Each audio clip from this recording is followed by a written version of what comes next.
Meghan bites the hand that feed on sneering at royal in letter to Congress after dropping the crown. Meghan Markle has been blasted for writing to Congress about paid parental leave with a letter signed the Duke and Duchess of Sussex. Meghan and her husband, Prince Harry, decided to step down from their roles as working members of the British royal family in January 2020. The move has been criticised as the royal family is famously apolitical and tends not to get involved in such matters. The role of the royal family is ceremonial and formal, with actual political power exercised by others. Political reporter and host at Sky News Australia, Annalise Nielsen spoke about the Duke and Duchess letter. Ms. Nielsen said, "It's hard to understand just how extraordinary this letter is. For starters, she's used their royal title saying it's from the office of the Duke and Duchess of Sussex, blasting through centuries of different royal protocol there. In the letter she details her own history, growing up in hard times by the sounds. Meghan wrote, "I grew up on the $4.99 salad bar at Sizzler. It may have cost less back then, to be honest, I can't remember. But what I do remember was the feeling, I knew how hard my parents worked to afford this." Ms. Nielsen added, she then goes on to urge the leaders to take the paid leave policy that's part of the Build Back Better plan and make it a reality.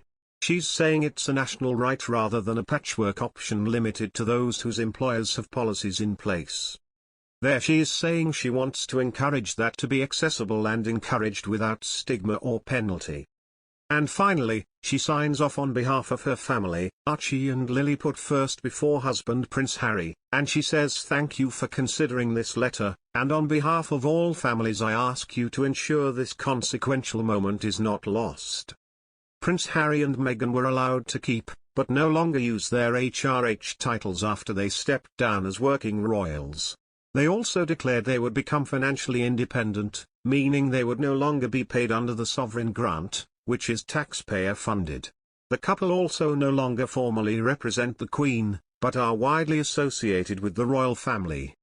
In order to fund their lifestyle, the Duke and Duchess have signed multiple multi-million-pound deals with Netflix, Spotify and others.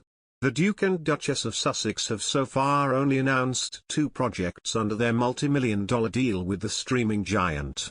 The first is the docu-series Heart of Invictus, which is slated for a 2022 release, and the second is the animated series Pearl. They also signed a deal with Spotify and have so far only released 1 podcast episode in December last year. The couple has yet to deliver on their promised release of several original contents for the 2 streaming platforms. Yet, they have gone ahead and made several partnerships with other firms, ramping up their list of business opportunities, which has reportedly made Netflix nervous. Speaking about Prince Harry and Meghan Markle's business ventures on his YouTube page, royal commentator Neil Sean said, "Inside sources tell me that quite a few of their companies are rather nervous. And this is all to do with the fact that they feel both Harry, the former royal prince, and of course the former cable TV actress Meghan Markle, are spreading themselves too thin," he added. Sean, a royal reporter for NBC News, noted that it will then almost be a year since the Duke and Duchess of Sussex signed deals with Netflix and Spotify. So far they have yet to deliver on their promise. He said bosses and shareholders will want to see a return very soon, and he suggested that it will likely be at the start of 2022.